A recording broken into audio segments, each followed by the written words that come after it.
Welcome to the first in our series, Horses in Siskiyou County.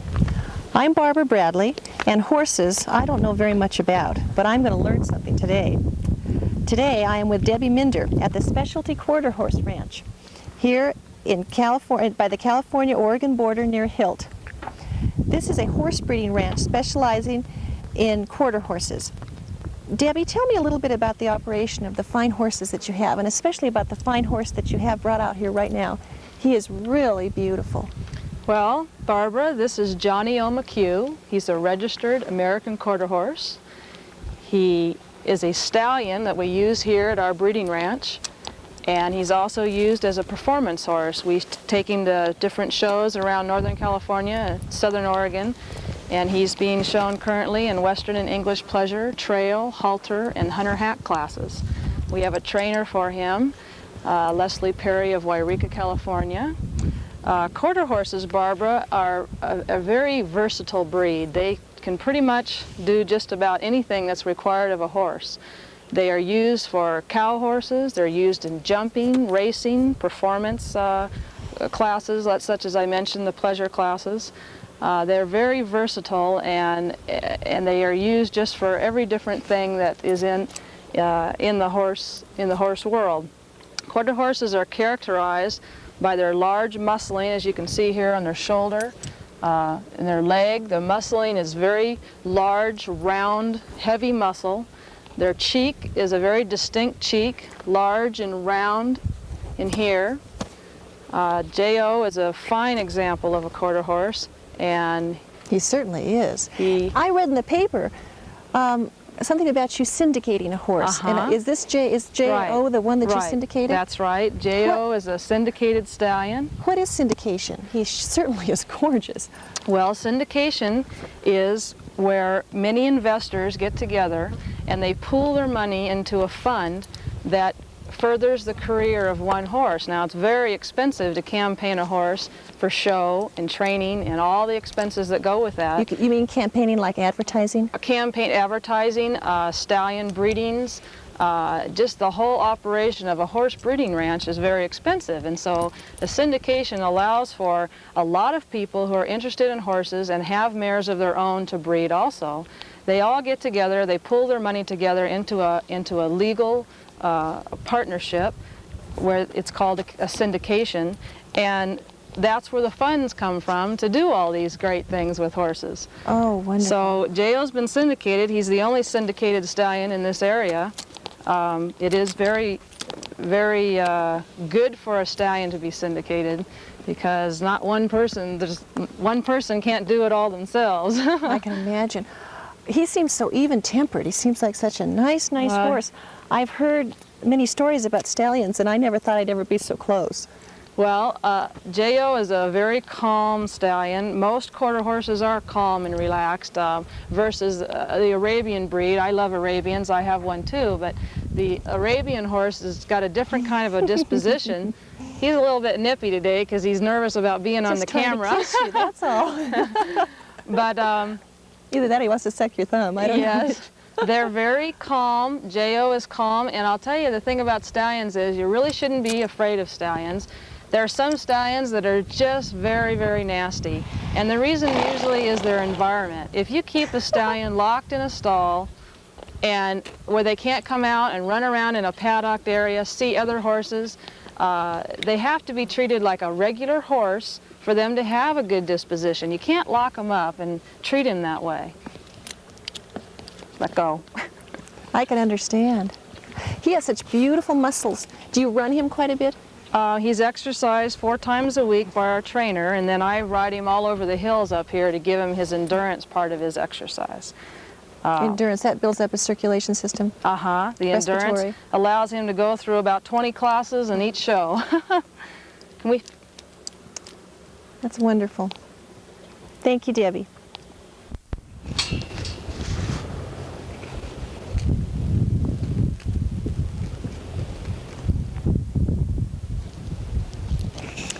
Oh my, Debbie. She's a beautiful horse. Thank you. But now she looks a little bit smaller than J.O. I'll put this on. She looks quite a bit smaller, doesn't she? Well, that's because she's a She's a Arabian breed, and Arabians are much smaller than the quarter horse. See, they have, Arabians have a little dish face. See the little dish in her face there? And they have much finer legs, small boned. And compared to the quarter horse, they're just very fine, small legs. They also, when they're excited, this is kind of a dull day, I guess, but usually when they're running around and they're having a good time in the pasture, they just have a lot of action in their leg movement. They prance and they show off real pretty, and they hold their tail up higher, and they just have a distinct look as an Arab versus a quarter horse that's usually a calmer, not such a high tail carriage. And also the Arabian has a very fine neck, real thin, fine, little muscling. There's just nothing massive about him as far as Arabian breed goes. She certainly is pretty. Oh, she's going to dance counting for us. This is Jenny's counting. Well, J.O., I had a feeling of power and strength, where this one, Jenny, I feel that she's gentle. She's very gentle. She's a 2-year-old filly. Filly is a young horse, not of breeding age. I did want to cover the vocabulary of horses today. This is an example of a filly. It's a mare, actually, not of breeding age. And when she becomes of breeding age, which is usually 3 years old, and she's bred, then you would consider her as a mare.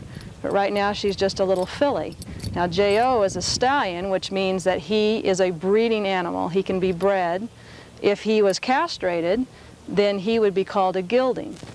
And the mare is a breeding animal of breeding age.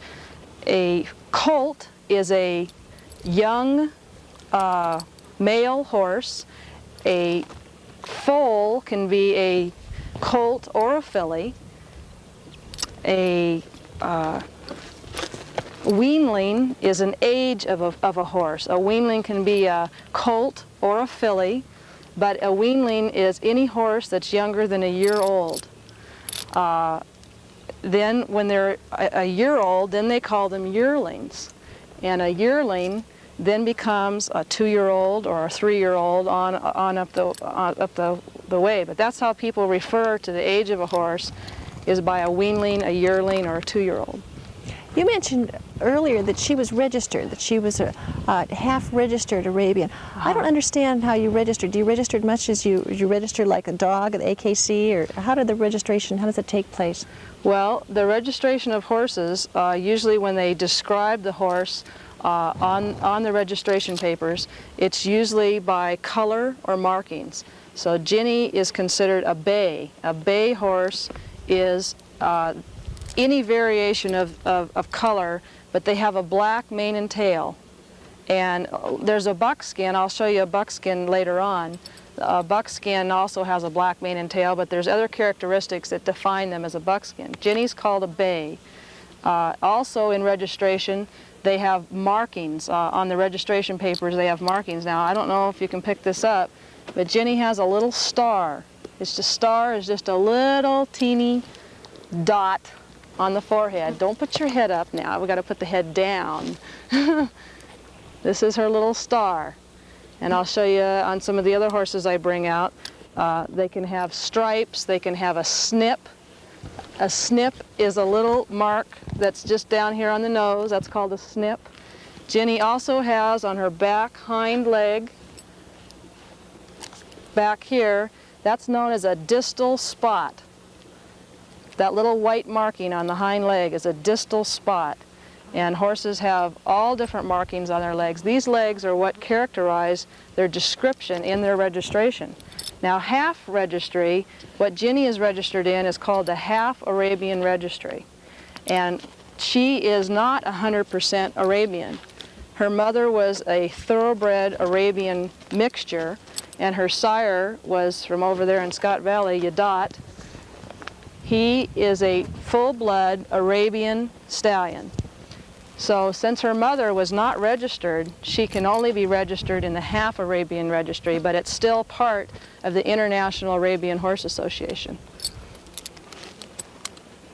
She certainly is pretty.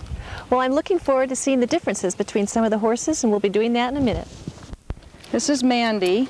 She's a quarter horse, as you can tell. That we've got the broad chest, the heavy muscling. I thought she looked a little bigger. Right, and her head is real nice quarter horse head. Now, what you called a star, so it makes no difference what size. It's the same thing. As long as it's in this location, it's considered a star. Now, she also has markings on her leg that are different than Ginny's also. This is what's known as a stocking. Now, a stocking on the hind leg there, let me walk her forward. On the hind leg is a stocking, and that is any marking up to about the knee or like that. Now, if it gets shorter or it gets down here, there's just a little bit of marking called a coronet, which is just a little bit of white here instead of all the way up the leg like that. This is what's known as a stocking. So she has two stockings. Right. And that would be on her registration papers. She would be considered a sorrel. This is a sorrel color. A sorrel is any horse of different variations of color that has the same color mane and tail as the body. So her mane is the same color as her body here, and she's considered a sorrel.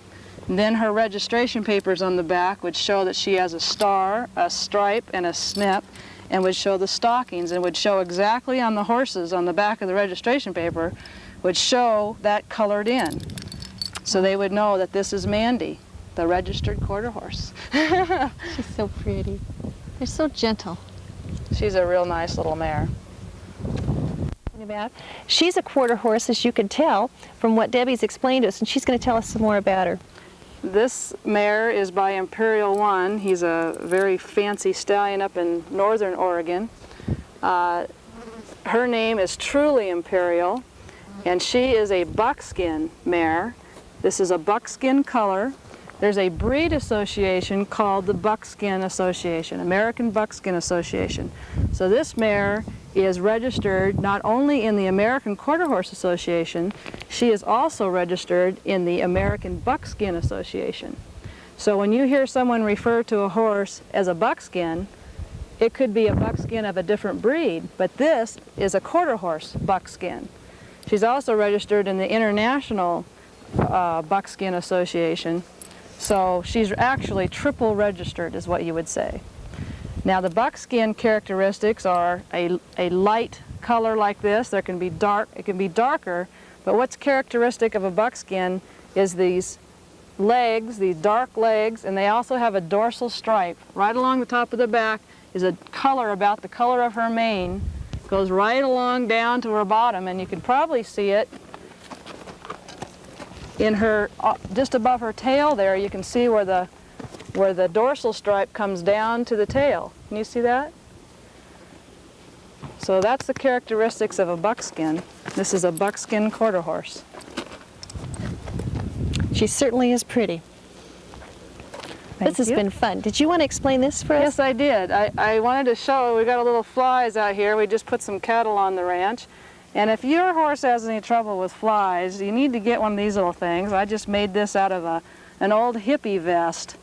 And it looks like just a little leather thing. But what this does is it fits on the horse, fits on their ears. Whoops, I got it all messed up there. There we go. It fits up on their ears, and these little pieces of leather dangle down over their eyes. And the flies, if they get a fly near their face, they just kind of shake their head a little bit, and these knock all the flies off.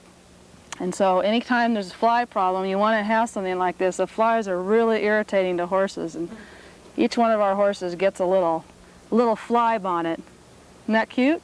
Do you ever use any insecticides for the fly? Yes, I do. They have different products on the market. Wipe is one of them. It's just a wipe. You can spray it on, or you can wipe it on with a towel or a sponge. and that keeps the flies down, but not very long. You need to cover their face and protect their eyes, and other than that flies are just a problem that horses have to live with. She doesn't seem to mind this at all. No, they love it. In fact, our stallion, that's his, that one I just put on, that belongs to him, and he will actually run over to me when he sees me with it in my hand. He'll come over and help me get it on. So, we're going to talk in just a few seconds about purchasing, what to look for, and how you buy a horse.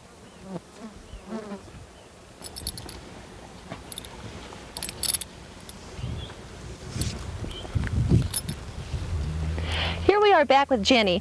I must admit, Jenny was one of my favorites. I felt she was gentle. I really loved her mane and her tail. It was long and silky. And I'm going to pretend like I'm going to buy Jenny. And Debbie's going to tell me what I should look for in a good horse. okay, Barbara, I'll let you hold her here so I can okay. show you. Okay. Now, when you're purchasing a horse, one of the main things you always want to look for is their hooves. If you don't have a good hoof on the horse you're looking at, it's not even worth looking at. The hoof is the most important part of the horse. If it's not rounded, clean, you want to pick it up. I'll show you how to pick up a hoof. Pick up a hoof, you just slide your hand down and say, pick up. And the hoof will usually come right up. Now she doesn't have a shoe on. Why? Because shoeing is kind of something you do when there's a problem.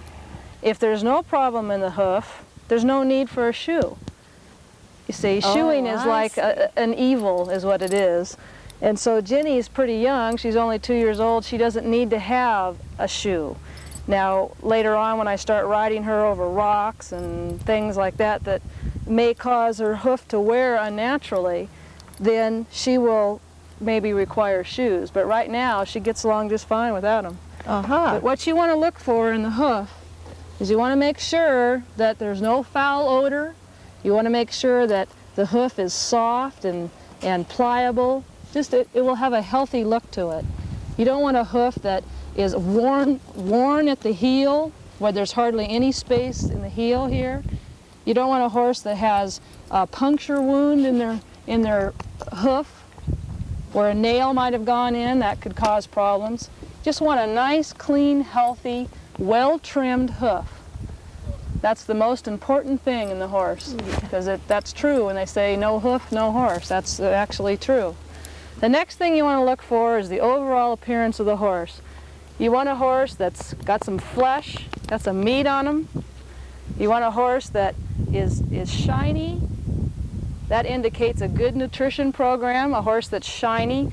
If you see a horse that has kind of a dull-looking coat, then that's possible that they haven't had a proper worming program for the horse. You want one that's nice and shiny and in good flesh. So you just first look at the hoof, then you look at the overall appearance of the horse. The other thing you can look for is you can go in the horse's stall where the horse has been kept, and you can look around for little indications that the horse has got some vices. Some of the vices that horses have is they chew wood. So if you see the horse's stall is just chewed down to nothing, that horse chews wood, that's not something you want around, especially if you have wood corrals. The other thing you can look for is cribbing. Now, cribbing is where a horse will set their top row of teeth into the wood, and then they kind of pull back and it sucks air down into their throat.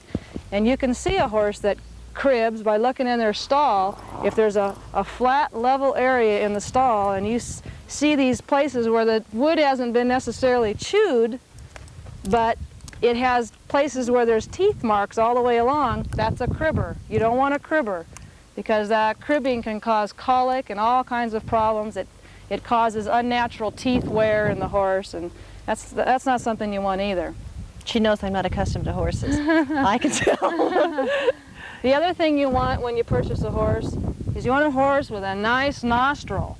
If the horse has a closed up nostril, that horse isn't going to have a very good wind circulation. Now, if a horse has been running, their nostrils are usually flared open anyway. But you want one that has a nice clean nasal passage there. So that indicates a good wind in the horse. Also, the eyes and the head is important. You want a horse, see how she's holding her head up there? She can see clearly because her eyes are set well onto her head. In other words, they're set up high, and so her field of vision is good. A lot of times people will buy horses that have this big Roman nose, which is kind of a big round nose, and they buy a horse like that and they wonder why it spooks on the trail all the time. Well, the reason for that is the horse can't see very well. They're not having the same field of vision. A horse's field of vision is actually kind of out in front and then it crosses over. So if they have that big nose in the way, they can't see as well. And you also don't want to buy a horse where their eye is set low on the head from either side, or an eye that is too small. That's called a pig eye. You don't want a horse with a pig eye. You want a horse with a nice, large, round eye. And look for the eye to be clear and nice, clear eye. Also, look for any nasal discharge. A little bit of nasal discharge is sometimes normal. But you see any purulent pus or anything like that, that indicates a problem and possibly strangles or some kind of horrendous disease. The only thing I had ever heard of to look for a horse was their teeth. Somehow you're supposed to look at the teeth of a horse, and I wouldn't even know what to look for. Well, it really is. Here, give her a little snap on there. I'm not. Come on, Jenny. Come up here. Okay. The teeth, the only indication you can get from the teeth, well, there's several indications, but the average person doesn't know what to look for as far as the teeth go, because what they've heard is that's how you find out how old the horse is. Now, I've been around horses all my life, and I can't look at a horse's teeth just by opening up the mouth and saying, aha, that horse is exactly 5.5 months old. You know, you can't say that. And I mean, some people might be able to do it, but the average person can't. What you want to look for in a horse's teeth is you want to slide your little finger up inside the horse's mouth, and you want to feel up there on those big molars. See? And what you want to feel for is these little points. Now, the way a horse eats, come here. The way a horse eats is they kind of have a rolling motion, kind of from side to side. And what that causes is their teeth to wear, so there's sharp points on the outside of their teeth. Quit that! On the outside of their teeth, which is right about up in here, and so it causes these real sharp points on their teeth. And as they eat, if you don't have those points taken care of by a veterinarian where they come in with a big file and they just file their teeth down. And when they do that, they're filing off those sharp points. Well, if you let those points go too long, they can cause all kinds of sores inside their mouth. Sometimes a thin horse is a pretty good indication that maybe their teeth haven't been filed because they can't eat as much and it's sore. So that's one thing you want to do when you go to purchase a horse, is feel up in there and feel just how sharp those points are, because maybe the horse has been fed well, but it just hasn't had its teeth floated, and that's something that you can correct pretty quickly. Now, the other thing you want to look for when you're purchasing a horse is whether or not they're lame. Now, I'll take this off a minute and walk her around and show you a horse that's not lame. Let me show you.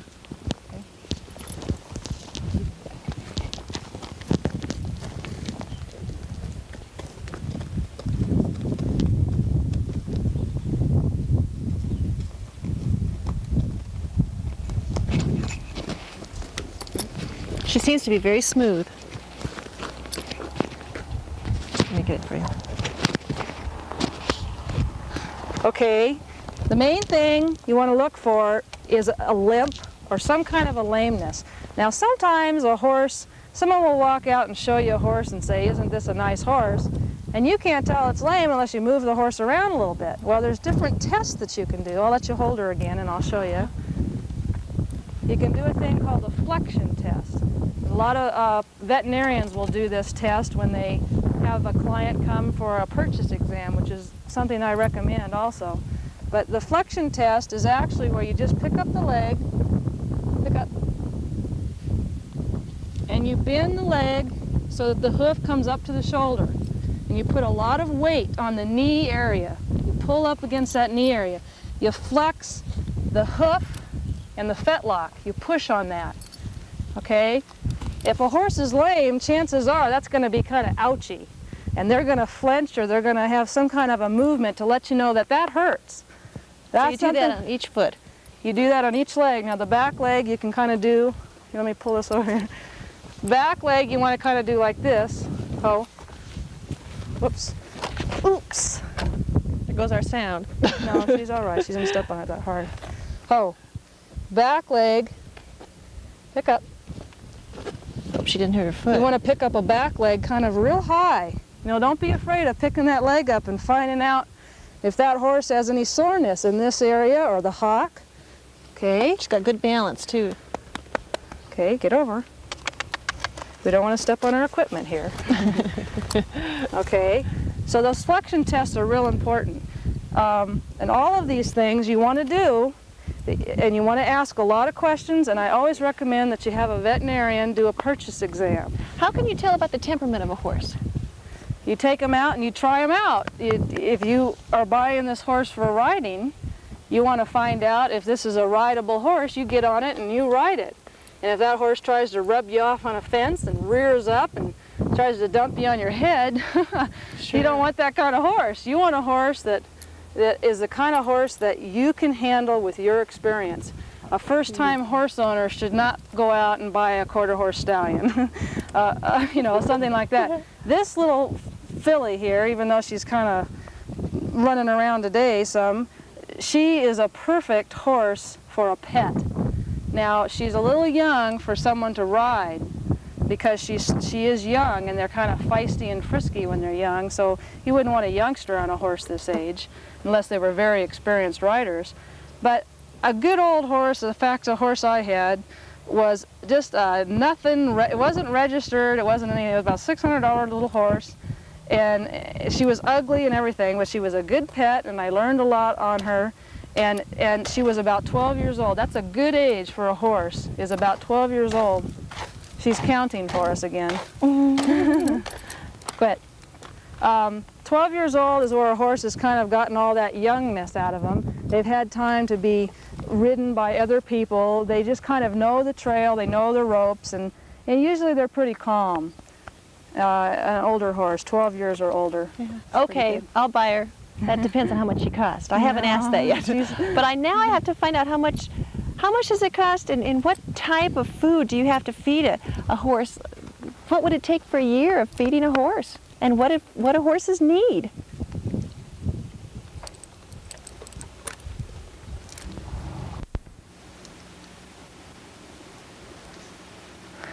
Well, horses need lots of food. That's one thing about horses, is they eat a lot. And one of the feeds that are the best bulk feed for horses, I feel, is the alfalfa. This is good quality, dairy quality alfalfa. You can see that in alfalfa, you want the type of alfalfa that has very small little stems. It's the leaves in the alfalfa that you're trying to get.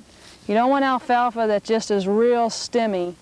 You know, this is the stem here, and those are small, eatable type stems, but some alfalfa is just really coarse and really large stems. You don't want that. This is what's known as dairy quality alfalfa. That's what you want for your horses. That way they'll clean it all up and they'll eat what you feed them. Now, this is what's known as a flake. This is just a flake of alfalfa. You can see from the width here. This is also a 3-wire bale, which makes the flake larger than it would be in a 2-wire bale. So you pretty much, when you feed your horse, you just want to feed the horse based on the horse's weight, and also based on if the horse is cleaning it up or not. If you have a horse that you're feeding 2 flakes in the morning and 2 flakes at night, and the 2 flakes at night the horse isn't eating it all, then that horse is probably getting too much food. So alfalfa is very high in protein and calcium.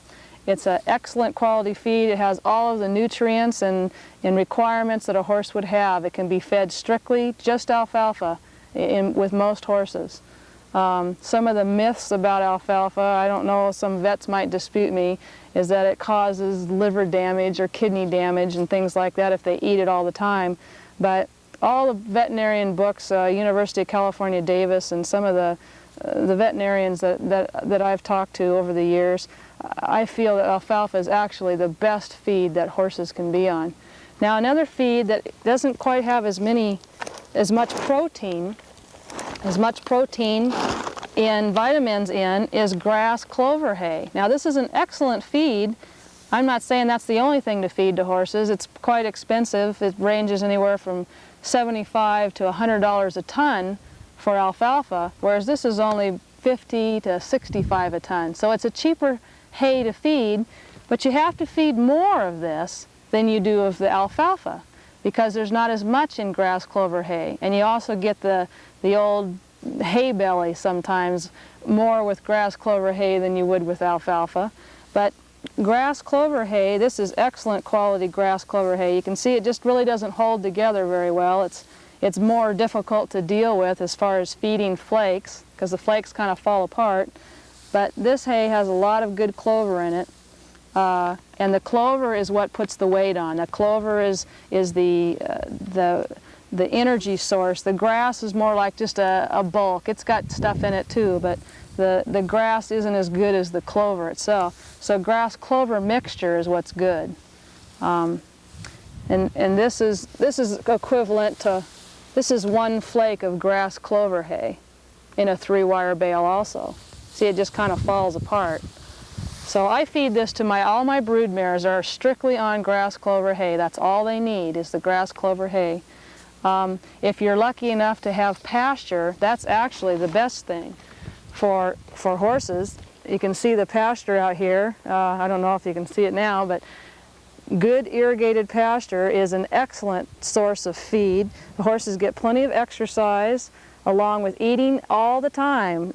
Horses over the years have developed where they should be out there eating all the time because that's what they did in the wild. And when their digestive system is completely set up to be eating all the time, and it's when you feed once in the morning, once at night, that you might have some feeding problems, colic and the different things that happen to horses. Sometimes is because of these man-made ways of feeding. So I just keep feed in front of my horses all the time, either on the pasture or the stallion just has alfalfa out there all the time for him. And it helps with their digestive to have all the juices and digestive tract going all the time. That helps with any problems you might have. Now in this area we also have a selenium deficiency, and any of the farm advisors there in Wairika will tell you about the selenium deficiency. It's a real problem, and so they've developed a feed supplement, and there's all different kinds of feed supplements, but this is the one I use. This is called Horse Guard. It's a vitamin mineral supplement, and it includes selenium. And what the horses get is 2 ounces of this a day, and I'll show you what it looks like here. It's just kind of a little pellet, just little pellet form, almost like rabbit pellets. And then they give you a little 2-ounce cup, and you just scoop in there and put that right into their food. You can put it on top of their grain, or you can put it on their hay or whatever. But any horse in this area really should be on some type of a vitamin mineral supplement that includes selenium. It's not so much the vitamin minerals you want, it's the selenium. There's also a selenium shot, but I prefer to feed the selenium. There's sometimes been problems with the selenium shot. You also, if your horse is eating plenty of alfalfa or plenty of grass hay and they still aren't quite in the condition that you want them in, then I recommend to buy some grain.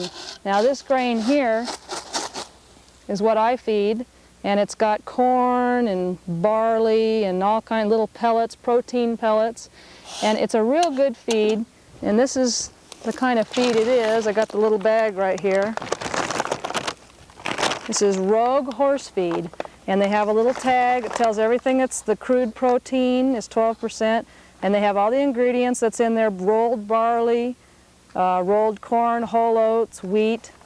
I get this up there in Oregon, and it's a real good feed, and I've never had any problems with it. I really trust it as a way to put weight on. Now what this is an energy food. It's just like if you go out and eat a granola bar or something with lots of energy in it. The grain does the same thing for the horse. It gives them energy, and if they have that source of energy, then it helps to put weight on them also. And I feed about this much grain a day to the stallion, half of this in the morning and half of this at night. And the reason I feed it to him is because he's a show horse and he's being hauled away to shows in the trailer, and a lot of different stresses that cause weight loss, and so he needs to be kept in good condition, shiny and in good flesh, and this grain is what helps to do that. There's all other products. There's another product called Super Gain that's put out by the horse guard people, and if your horse is just in very poor condition, it's thin, the first thing you want to check is to make sure you have a proper worming program, make sure their teeth are filed, and make sure you're giving them good quality hay, and make sure that they have plenty of water. And if you've done all that and you still have a skinny horse, you might try this Super Gain because it really seems to work well. I've tried that too. With a blaze on her face, she's got 4 white stockings. I hope you remembered all that.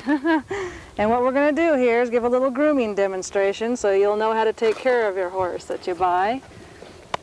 Poco's also a quarter horse. Everybody should have a little grooming bucket or some kind of a carrying case for all the stuff that you groom horses with. And the first thing you want to do is you want to get out all the dirt out of their coat. You want to get all the little fly eggs, and you want to get the dust and the dirt and the old dead hair. And the tool for that is called a curry comb or a curry brush. Now this is what I use. It's a rubber curry brush, and what it does is as you're currying, the dirt almost kind of jumps into these little circular areas, and then I just kind of bang it on something and all the dust comes right out. So it's not just like pushing all the dirt around, it actually is pulling it off the horse. It's nice to have a windy day. Now the way the curry comb works is a lot of people are afraid of grooming. They're very light and just they kind of go like this. You don't want to do that with a curry brush. You want to vigorously brush and get all of that hair stirred up. See? And you kind of go in a circular motion, and that helps to loosen up all that hair. She likes this. See how that dirt is coming up and the hair, the old dead hair? And that currying stimulates the blood action and stimulates the coat, just like brushing your own hair. That stimulation is good for the circulation and brings the blood up to the hair, and it really helps get a nice shiny coat on them. Now with a curry comb, curry brush, you don't want to go down here where these fine bones are. You don't want to try to curry around that leg area. The lowest you go with this type of a curry comb is right about here where there's still a lot of flesh on the horse. You don't want to use this around the bony areas. You don't want to use it on their face. You don't want to use it below the knee, down here. But all over their body and on their tail, back here on their bottom, and right down to about here, not any further than that, is with the curry brush. And I'll show you when I bang that mess coming out of there, okay? Then the next step is you want to use what's called a dandy brush. This is a dandy brush, and they come in different bristles, different coarseness and bristles. You want a nice coarse dandy brush for the next step. And what you do with that, you don't want to just calmly brush like that. That doesn't do anything on a horse. It's a big animal. You got to really use a little elbow grease on that. And what you want to do is nice, quick little, short, hard brushing motion. And what that's doing is it's taking off all that extra dead hair that you just curried up with a curry brush. And it helps to bring the oils out in their coat. This is my job at the shows.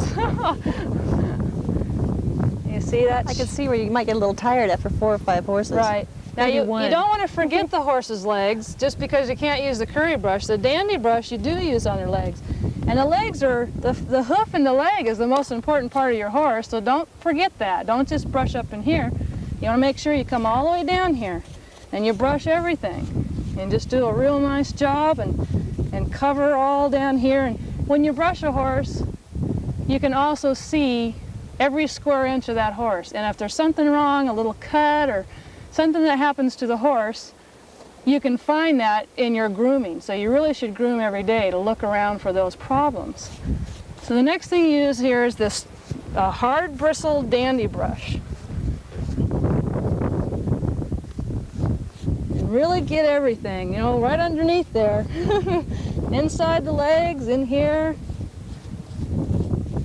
want to get everything. They really like to be groomed, don't Yes, they? they'll stand there for hours.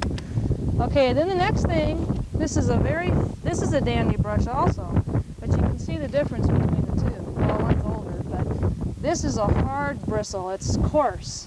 This is a very fine, a fine brush. It's still a dandy brush, but it's fine bristled. And what this does is it picks up all the very fine particles of dirt. And so after you're done with your curry, then you do your hard bristle brush, then you use this fine brush for finishing is what it's called.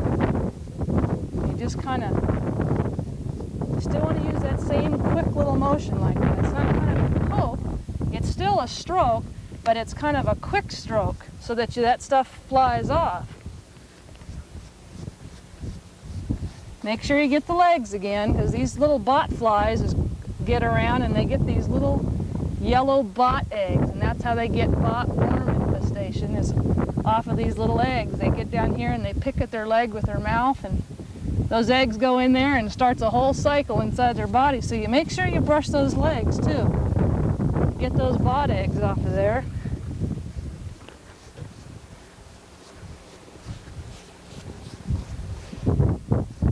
Okay, now the next thing you want to do is you want to make their mane and their tail look real pretty.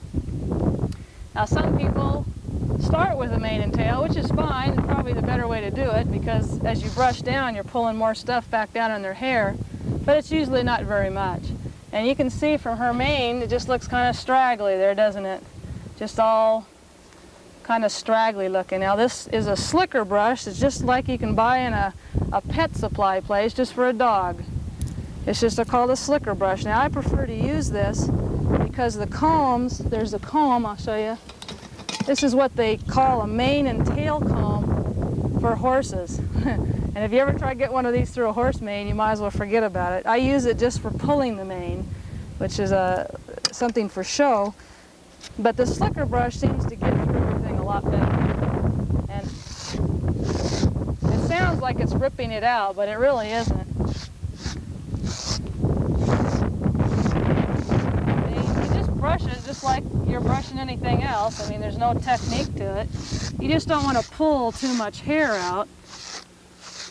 Do they lose hair just the same way as regular people do? Sure, when you're they brushing? shed. They'll shed all the time. Now in the wintertime, they don't have a slick coat like this. They usually grow out a real long coat, and they get real shaggy to keep them warm. I notice you have this cut up here. Is that naturally cut, or do you cut that yourself for the bridle? Right, that's called the bridle path, and hers isn't done very nicely. I was bad, I didn't trim any of them.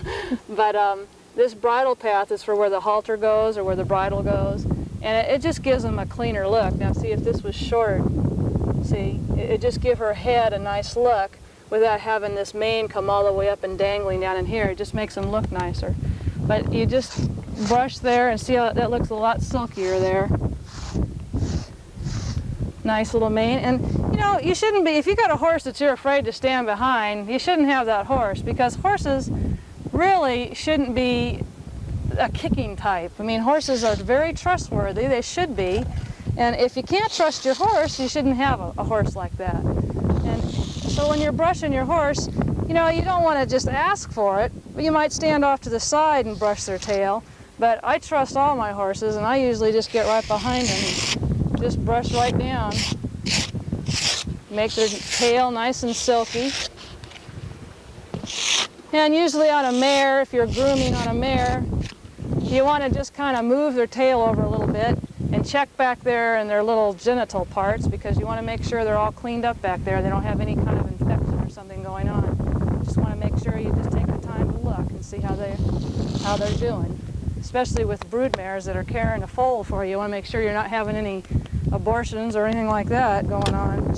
Is she with the child right now? Yes. Oh, she is. All these mares you've seen today, except for the Arab mare, are all pregnant by our quarter horse stallion.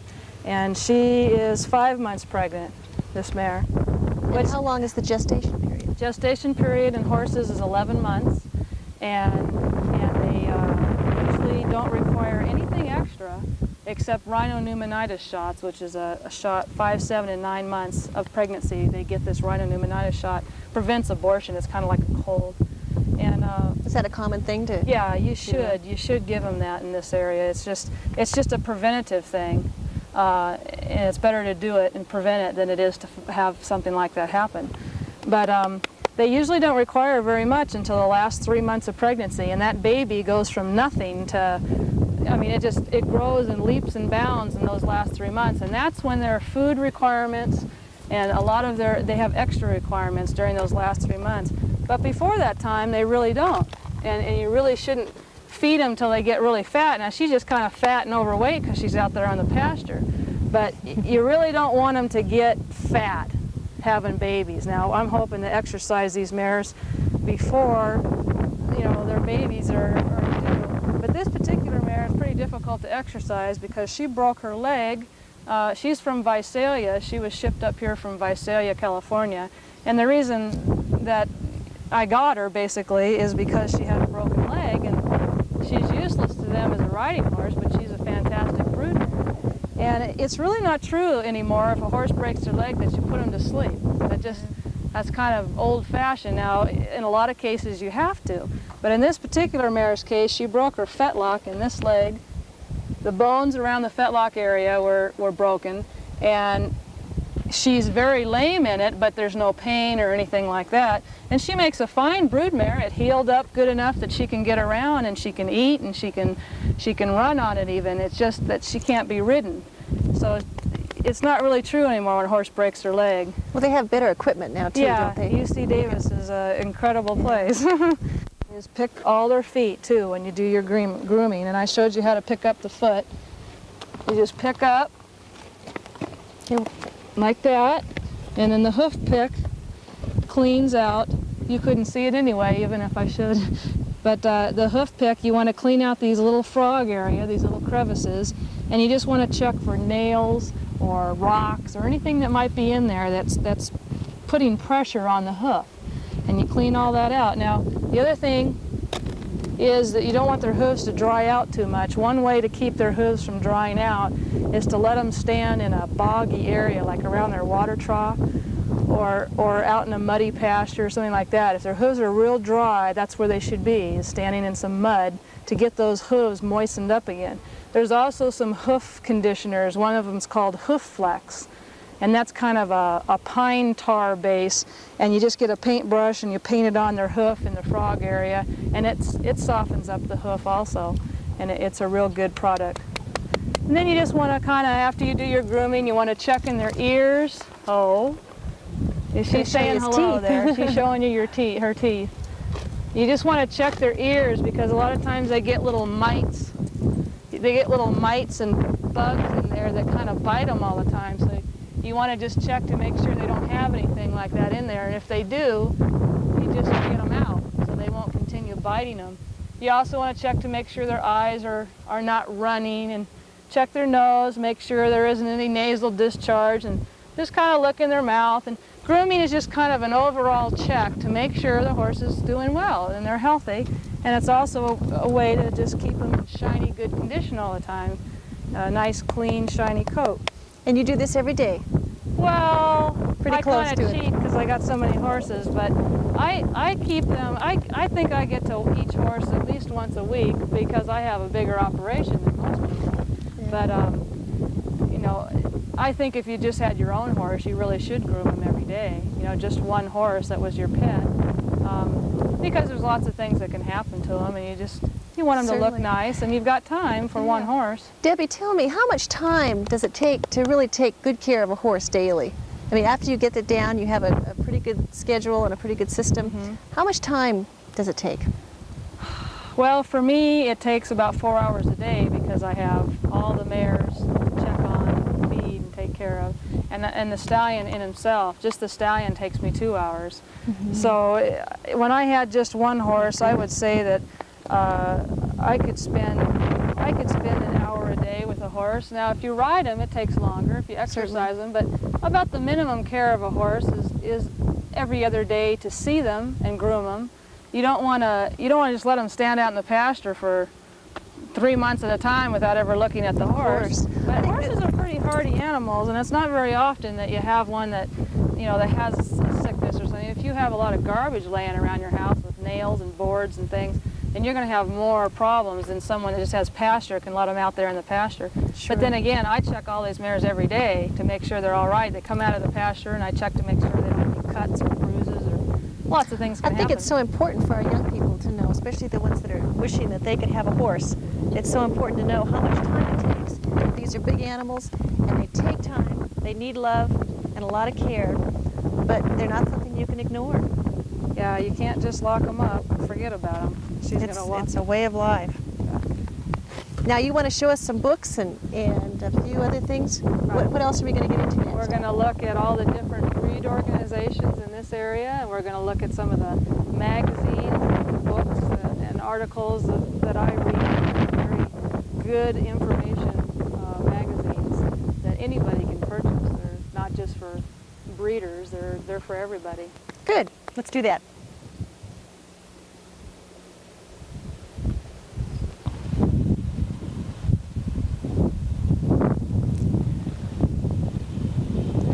You have to get information. That's where it all starts. You have to know what you're looking for and where to find it. Debbie's going to show us some magazines and books that tell you what you're looking for.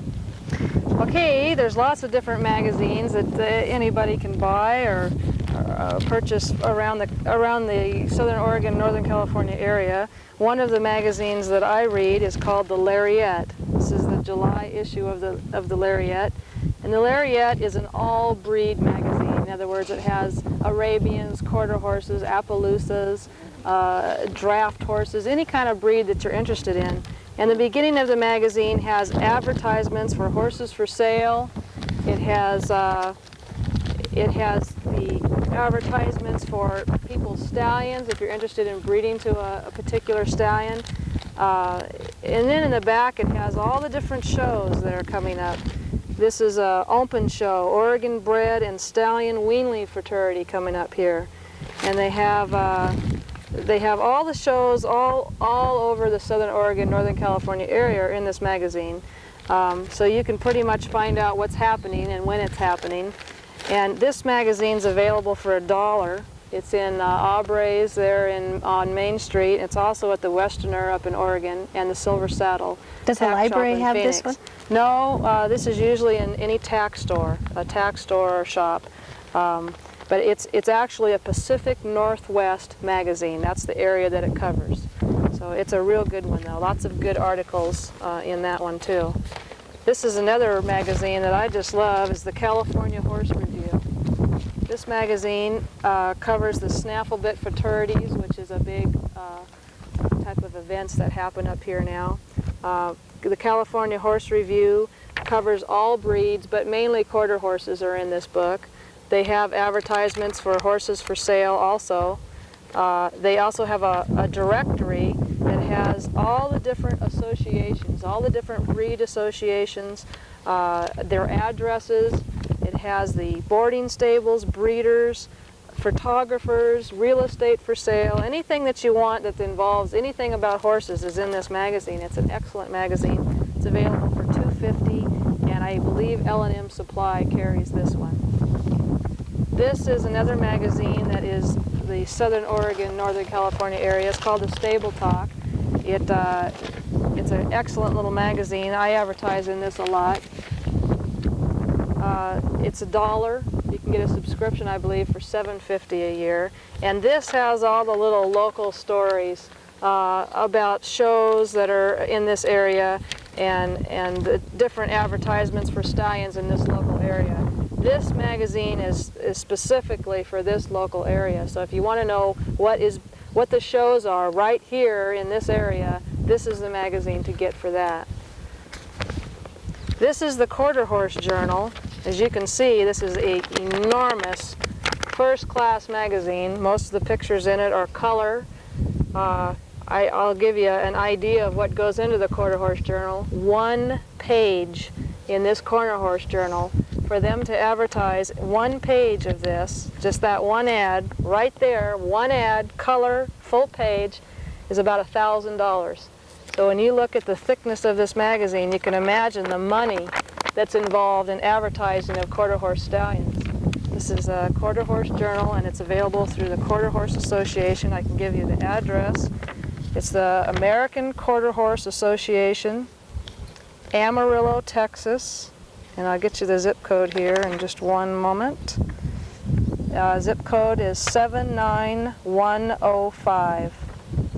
The Quarter Horse Journal, Amarillo, Texas, 79105. And that's an annual book. This is a monthly book, but this particular one is the annual Stallion edition. Oh. In other words, they have an annual performance edition, they have an annual racing edition, and this is the Stallion edition. And then they have fantastic articles in this magazine. Is there a charge for that magazine too? Yes, this I believe is $18 for a year. Now, these are the magazines that are excellent for information, but also some of the books that I really like. This is the best book I've ever found on feeding and care of the horse. It's by Lon Lewis. It's called Feeding and Care of the Horse, and it covers in great detail, as if you were a veterinarian, it covers in great detail all about feeding and the problems associated with feeding, and all the different kinds of feeds and what's in them and what you do with them and how much to feed. And it's just is an excellent book, and I refer back to it all the time. It's just a really good one.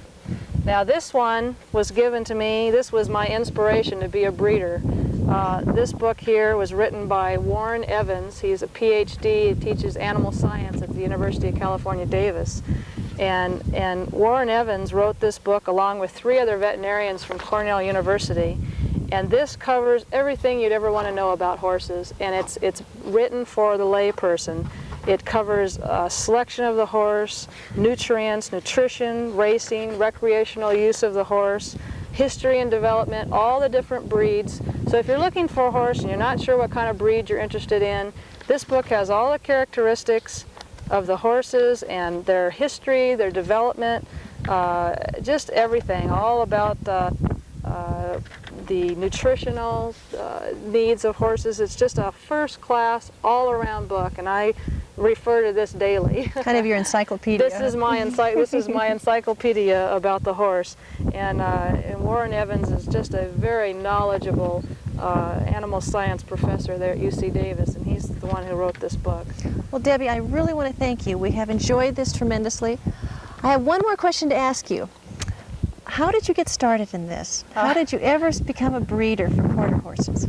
Well, when I was about 13 years old, my dad flew off to Vietnam, and I guess he was afraid he wasn't going to come back, and he bought me my first horse when I was 13.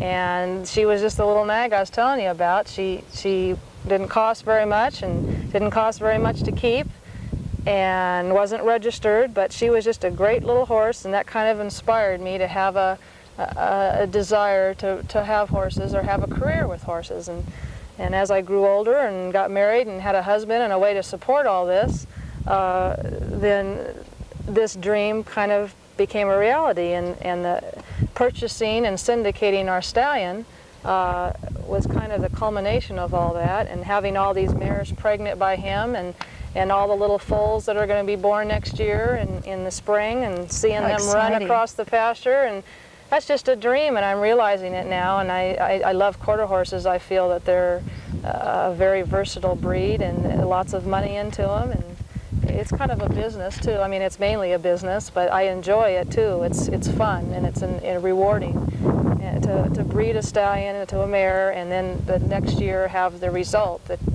you help produce. So I got into it that way, and I'm having a ball with it. So I recommend anybody who wants a horse, you know, if you get a horse for your child, then that child might grow up and have a good career with horses. Start off with a dream. Yes, it all starts off with a dream when you're young. Well, thank you, Debbie. Thank you ever so much. Thank you very much.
to all of you and welcome to a program in a series of programs on horses in Siskiyou County. Today we're located at the Specialty Quarter Horse Ranch. It's a breeding operation and our guest today is Debbie Minder, the manager of the Johnny McHugh Syndicate. Welcome, Debbie. Hi, welcome to our ranch. Well, thanks for inviting us out here. We'll be covering a number of topics along with the breeding process, a little bit about that, the foals that we have out today, the care of the foals, and what other topics do you have to cover? We had some halter breaking, and we're going to show the yearlings from the breedings that we did in 1984. Sounds great. Let's get into it, folks. Under your first topic then, Debbie, for starting off the program today, what are the indications that a mare gives you that she's about ready to foal? Well, Dave, usually the length of gestation in mares varies anywhere from 335 days to 342 days. That is the normal range for mares to foal. So the first indication that you're going to have in the time that a mare will foal is to look at your gestation length. And some mares foal prematurely, while other mares foal beyond the 11 months that they're supposed to foal. So there's a wide range there, and you can virtually have a foal at any time during that period. So the first thing that you look at is your calendar to find out if your mare is at 335 days. All the mares that we had here at the ranch this year all foaled within less than 334 days, which is not really unusual, but usually it's a little bit longer. The average is 342 days. So the first thing you look for is your gestation. Then as you approach that period, 335 days, then you start observing other changes that occur in the mare. And one of those significant changes is the croup shrinkage in the mare. And the croup is this area right back here, just on both sides of the tail. And what will happen is the pelvis starts to relax, the pelvic muscles start to relax. This area gets soft and pliable, and it just kind of shrinks right along both sides of the tail. And so that's one of the first indications that I see getting towards the last 10 days before they foal, is the relaxing of the pelvic muscles. Okay, about 4 to 6 weeks before the mare is going to foal, almost every mare that I've ever seen, it's a very common thing for the milk bag to swell. And it fills out, and what that is that's filling out in there is the edema, which is the swelling from the mare's body fluids. It's not really milk until a little bit closer to foaling. Okay, about 7 to 10 days before the mare foals, you'll notice right on the end of the nipple, there'll be a little bit of waxy secretion there. It's just right on where the little holes are in the nipple. And that is one of the most common signs of foaling, because almost every mare I have ever had on this ranch is waxed. And then about 24 hours before the mare foals, that wax secretion will drop off the end of the nipple and milk will start to drip. And sometimes that milk will drip just 20 minutes before they foal. Other times it may start dripping 4 days before they foal. When that milk, when that dripping secretion turns to white, then you're pretty close to having a foal. But the problems with the milk dripping, there can be problems with that, and one of them is that the milk will drip 3 or 4 days before the mare foals, and they lose all the colostrum in the milk. And so then the baby doesn't get any colostrum because all the colostrum dripped out on the floor. We've covered now in the segments the foaling process. We've covered the gestation period. What happens, Debbie, if the baby doesn't get the first milk or the colostrum that you're talking about? When the foal's first born, they need to get the colostrum from the mother. And the colostrum is the first milk that contains all the antibodies to protect the newborn foal when they're up to about 3 months of age.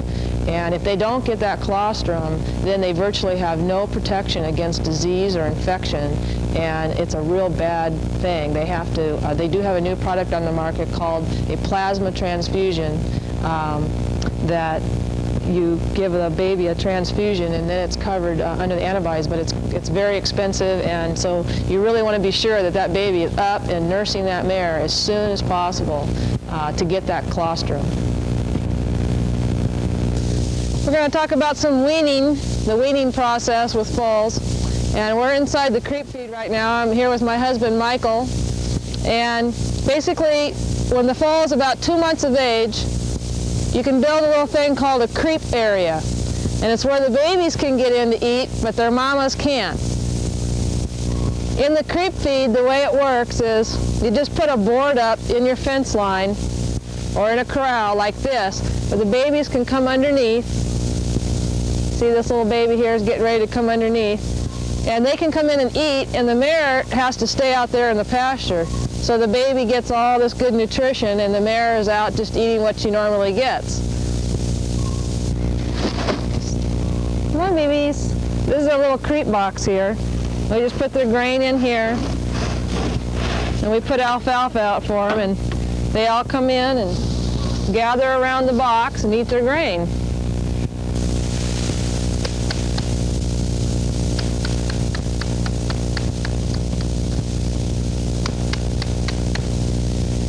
If you want to teach your foals how to come into the creep,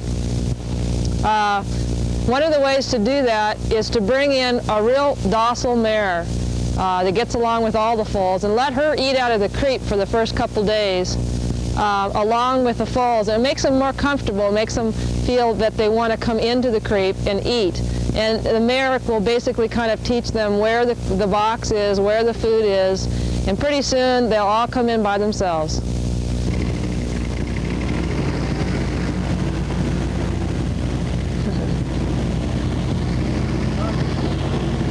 There's Mike bringing the alfalfa. The way we feed is I pretty much know how much each flake weighs. And a flake is just this is kind of a big flake. That's about a flake of alfalfa. This is real high quality alfalfa, and you don't want to feed anything with mold or anything like that. You want to feed real good hay. But basically, each flake is about 15 pounds of hay. I just put this right in the creep, right on top of the grain. That way they have to kind of eat the alfalfa before they get down to the goodies.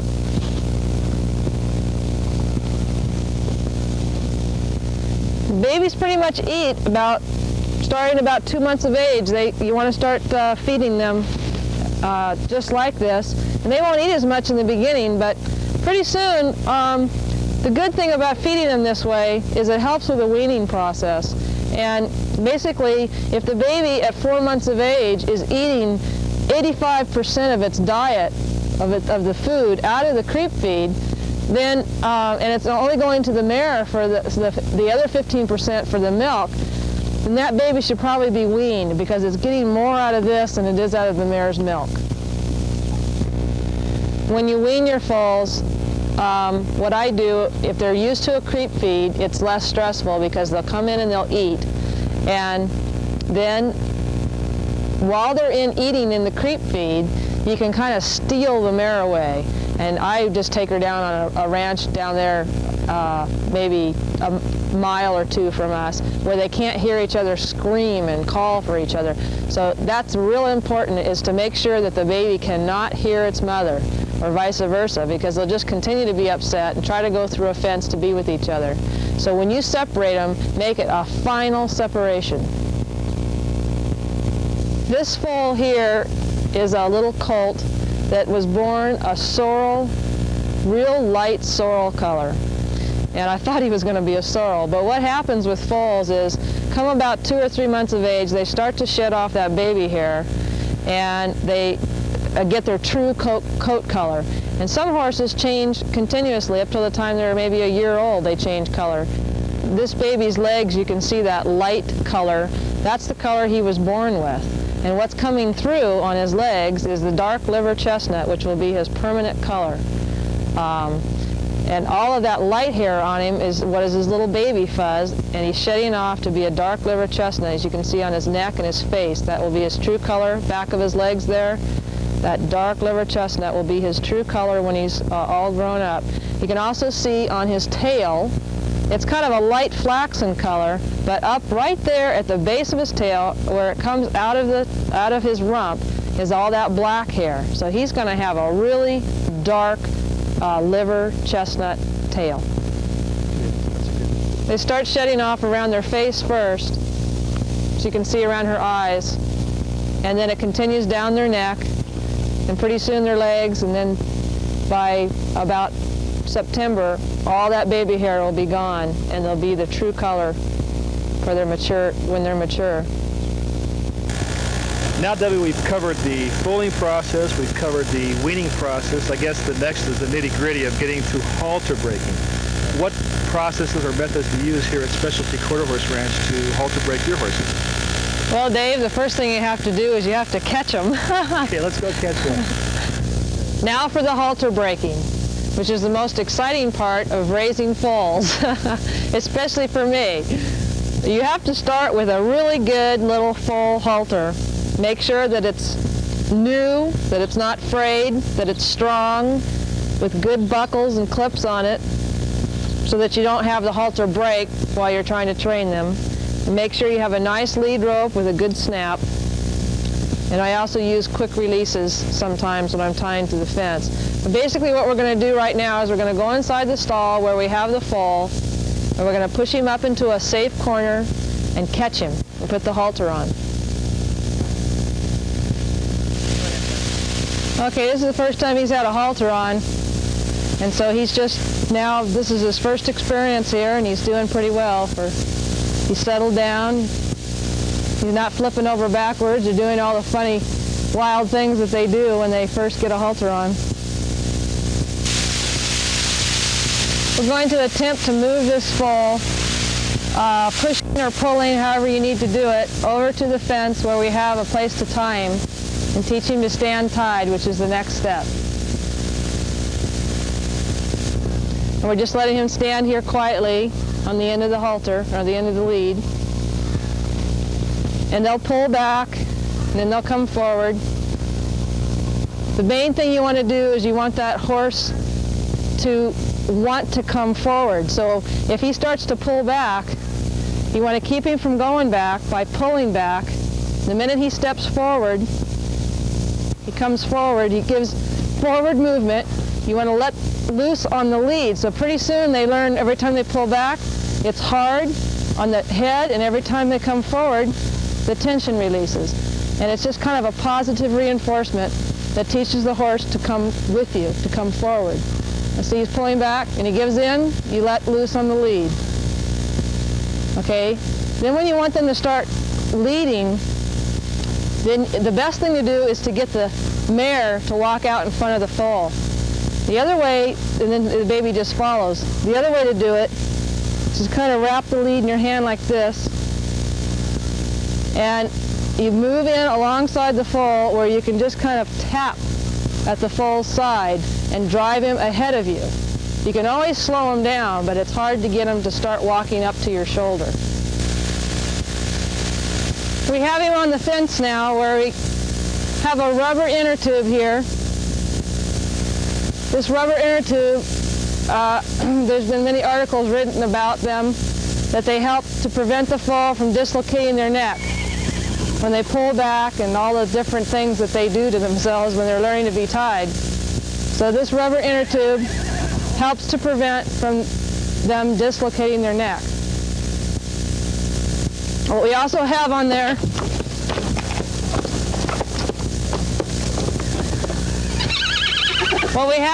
is a quick release in case the foal does what he just did and throws himself on the ground. And what we do with that is if he gets himself in trouble, we have a way to release that. There's a little snap that releases him from his predicament, and then we hook him right back up again before he gets up.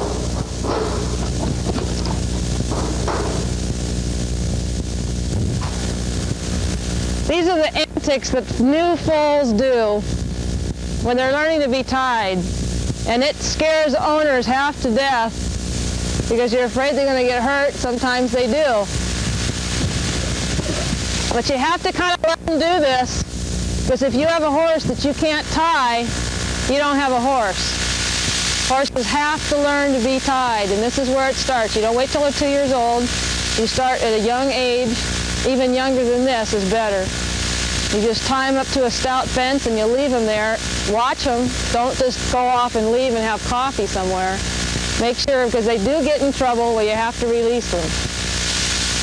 But eventually they learn, after they have their mat on, that they're not going to get away, that they have to learn to stand tied and be disciplined and be a gentleman or a lady, whatever the case may be.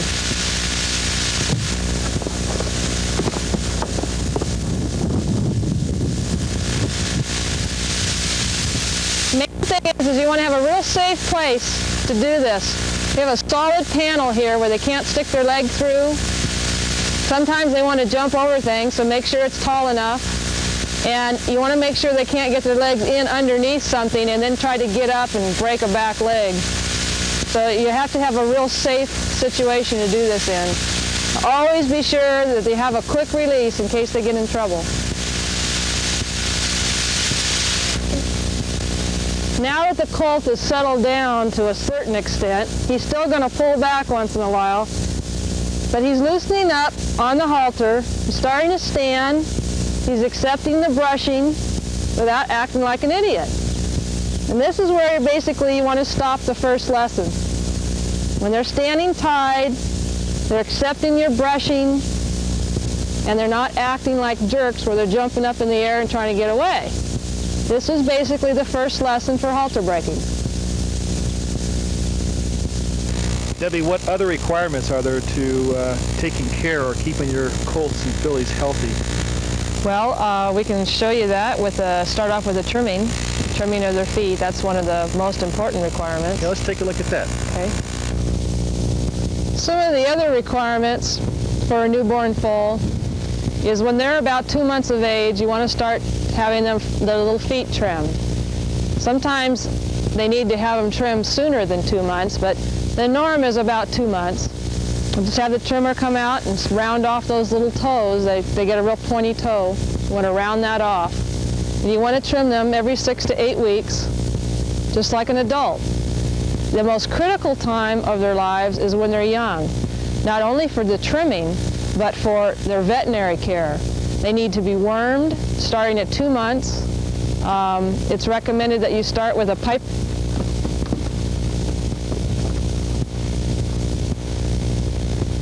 It's recommended that you start with a piperazine-based wormer to kill the ascarids. Foals usually have lots of ascarids.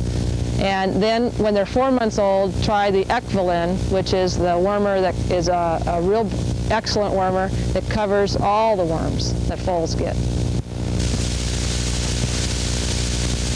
The vaccinations that foals require is at 3 months of age, and that's basically because the colostrum that they receive from the mother's milk runs out, basically. And they need to have the foal shots, which is Eastern and Western encephalitis, influenza, and tetanus. And those vaccinations are given in the neck, intramuscular, and will cover them for a year. The other vaccination that's good to give in this area is called rhinopneumonitis. That vaccine can be given along with the 4-way vaccine that includes all the tetanus and things I just talked about. When you're giving your foal vaccinations, you want to start them at 3 months and then give a follow-up booster vaccine a month later. So you give the same vaccinations at 3 months and then again at 4 months. And that will give them the proper antibody titer so that they are covered for those diseases. One of the most important things for the growing foal is exercise. If you keep your foal in a stall, blanket it up, and try to prepare that foal for halter without allowing it proper exercise, it is not going to have the proper muscle development or the proper bone development or hoof growth. is very detrimental to them not to get exercise. So keep those foals out in the pasture, let them run and play, let them be in the sunshine. Don't keep them cooped up in the stall. That's not good for a growing foal. Now we have the final process in this raising quarter horses program, Debbie. We've covered the foaling process, right? We've covered the weaning. We've covered the care of the horses. I guess the final step is now To go to the yearlings. That's how. we'll take a look at the yearlings now here at Specialty Quarter Horse Ranch. Well, after the little babies are weaned and they go through their first winter, on January 1st they all become yearlings. And this little filly here is a yearling, as is that one that's at her flank. A yearling is on January 1st of the following January 1st of the year they're foaled. And so that's why everybody's trying to breed for these early foaling dates. They're trying to get foals born as close to January 1st as possible, because since January 1st is the birth date of all horses, if the foal is, if the stallion breeds the mare in June or July, and that foal is born in June the following year, then that foal only has 6 months to grow till it's January 1st the following year, and it's a yearling, and it's really only 6 months old. And the same thing holds true with a foal that's born on December 25th at Christmas. It may be only a 5-day-old foal, but on January 1st it's considered a yearling. And so that's why they're trying to get foals born so early in the year, close to January 1st, so that when they show them in halter competition, they have a baby that is truly a year old, and they're developed, and you're not showing some little teeny baby that's still just a weanling. These yearlings here are the result of a breeding that we did in 1984. They were born in April of 1985, and now they're yearlings. These babies or yearlings are all out of the mares that were shown on the program Horses in Siskiyou County.